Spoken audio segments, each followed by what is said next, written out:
For the Climate Discussion Nexus, I'm John Robson, with another readout video from our weekly email Wednesday Wake Up newsletter, and another cry of Why Wictus? And also of Send Us Money. The former's because a piece in National Geographic says Rome's a goner due to climate change. Where Alaric and his Visigoths failed, global warming is now bringing the Eternal City to eternal ruin.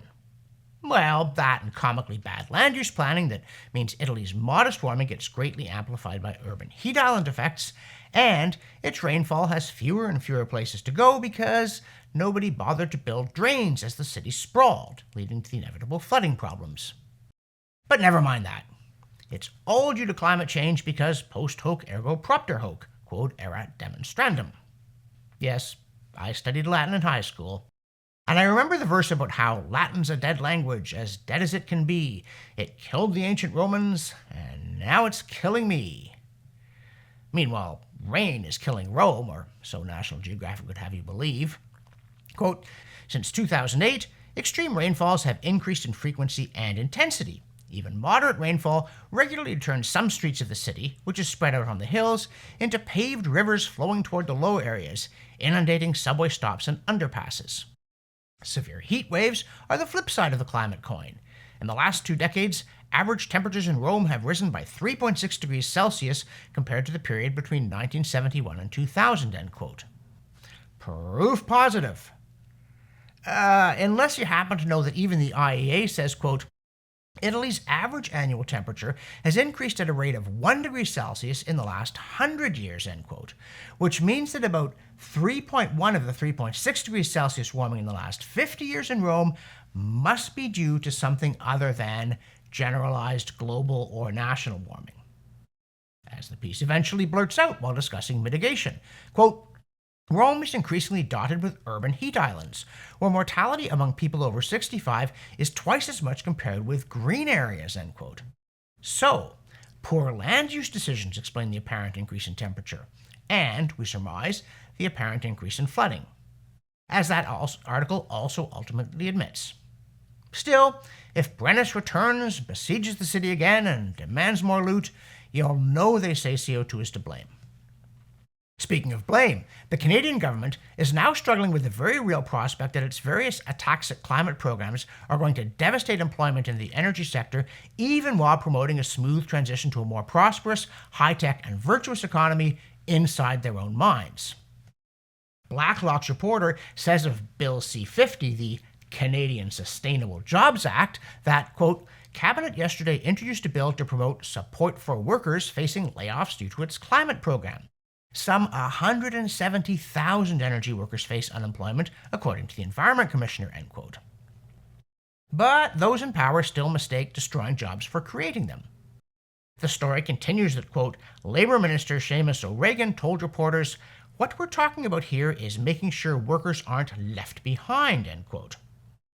By substituting fake economic activity for the real kind, and then paying for it with fake money. What could go wrong? Well, stay tuned. Especially when Natural Resources Minister Jonathan Wilkinson babbles that in resource-based communities, Bill C-50, quote, is going to change their lives in the sense it is a bill that puts in place architecture to ensure that building a green economy and ensuring we are supporting workers along the way is front and center for the government, end quote. A plan to have a plan for a plan. Again. Also, from the Can't Let Go of the Wildfires file, an outfit called Axios gloats that, quote, America's most powerful get a close-up of climate change. The harmful veil of smoke that enveloped the country's economic and political power centers this week presented bankers and lawmakers with an in-your-face demonstration of what climate change looks, feels, and smells like, end quote. Not to be outdone, The Guardian hollered, quote, Canada is on fire and big oil is the arsonist, end quote. Of course, the air here promptly cleared. Here I'm going to interrupt myself briefly to remind you of the importance of clicking here and supporting our work. Because at CDN, we don't get big government grants. We're not supported by those huge environmental foundations, and we're certainly not in the pocket of big oil. It's up to you, our viewers and our readers, to make a one-time or monthly pledge, $3, $5, $7, so that we can continue to produce the newsletter and these videos and challenge the false consensus around climate alarmism. And now, back to the show. And from the You Thought We Wouldn't Notice file, the increasingly exasperated Canadian Environment Commissioner roasts the federal cabinet for vainglorious bloviating regarding its plan to develop a plan for a plan to plant trees, saying, quote, "They need to concentrate much more on results." This is a theme of a lot of our reports, end quote. Unfortunately, not of their response. And from the It Would Be Easy If It Weren't So Hard file, Canary Media chortle frets, quote, "Tesla has pulled ahead on EV charging. Now the hard part begins," end quote. And the hard part begins because, you see, quote, "The biggest public EV charging companies in the US have a problem. They face years of spending more money than they can earn from charging," end quote. And here you said we'd all get rich. So the hard part is explaining why you said that. Also, from the Woe to You Hypocrites file, Canada's Prime Minister Justin Trudeau, who blew $61,000 on hotel rooms at an anti-poverty conference in New York that he flew to, where he met the likes of Hugh Jackman instead of grubby poor people, then flew to Iceland as a special guest of the Nordic Prime Ministers in order to, you guessed it, fight, quote, "challenges like conflict, the impacts of climate change, food and energy insecurity, and threats to democracy and human rights," end quote. Busy man. Since he also burned fossil fuel to go to Montreal to fight climate change with its mayor. Doubtless much was achieved. Oh, and from Denier Island, onto which the evil are voted by the mature, tolerant climate alarmists to ponder and repent their sins, Roger Pilkey Jr. sends us a missive about, quote, "how I became Voldemort in climate science," end quote, while Environmental Defence Canada pillories Canada's climate villains with the aid of cartoonish depictions including Arthur Irving belching black smoke, Michael Binion morphing into Satan, and Alex Pourbet with horns. Charming. In the newsletter, we also complain that National Geographic tells us to, quote, "get ready for heat wave Alice," end quote, which they just invented, along with much more besides. But, according to National Geographic, quote, "what can save lives from more frequent and severe heat waves," end quote, one idea, tried in Europe, is to name them like hurricanes or cyclones, end quote. So, here comes Alice in Model Land, because cold still kills far more people than heat, even in warm places like India, to say nothing of cooler ones like Europe. Think they're going to start naming cold spells Ilsa?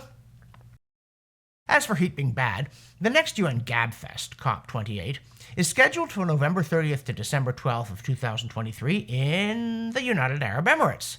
Yes, the great and good fly to these things in warm tropical resorts when it gets cold in the Northern Hemisphere to underline that it's one rule for me, another for thee on this file as on so many. And also because COP27, held from November 6th to 18th of 2022 in Egypt, was such a total and complete waste of time, effort, money, idealism, and fossil fuels that it's crucial to do it again. And this time the main theme will be that since we can't get nations to stop emitting greenhouse gases, and we look darn silly getting delegates to promise to again and again, and then fly home first class to make a first-class mess of it, we should demand instead that politicians in industrialized democracies give all their citizens' wealth to politicians running countries that they have mired in political and economic dysfunction. Again, what could go wrong?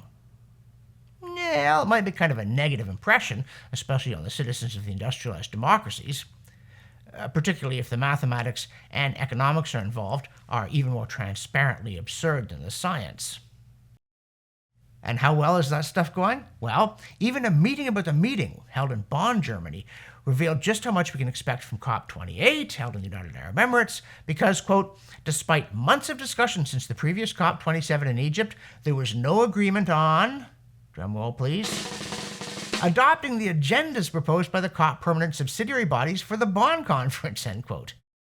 Months of discussions, and they can't draft an agenda. But they can save the planet by diving into your pocket and pulling out the hundreds of trillions of dollars they think are lurking there. Sure thing, buddy.